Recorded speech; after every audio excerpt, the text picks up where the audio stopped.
I'm Dr. Kakit Hui. I'm a professor of medicine at UCLA and founder and director of the Center for East-West Medicine. I grew up in Hong Kong, and obviously I have been exposed to East meets West in terms of food and music and architecture. So it's my contention right now that not only is Chinese medicine, particularly acupuncture, can be very useful as a non-pharmacologic, non-drug or herbal treatment for many health issues, particularly to keep people well and healthy, but that if it's used appropriately, Chinese medicine can be helpful for some very difficult treated diseases even in Western medicine. So that allows us to hopefully have a better healthcare model at the patient level or at a societal level, because we're creating a healthcare that is not only to be safe, effective, but also affordable and accessible.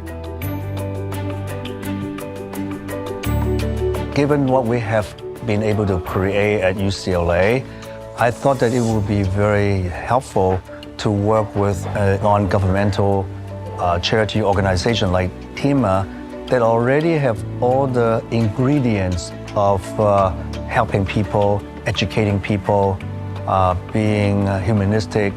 And I thought that it would be great for us to share what we have learned from our years of figuring out how to create a new medical model by blending the best of Chinese and Western medicine to allow us to appreciate what this model can do for the world. Because see, TIMA has been wanting to help people with their many of their programs and activities. And I think it will really allow us to help more people. That's what we are here for.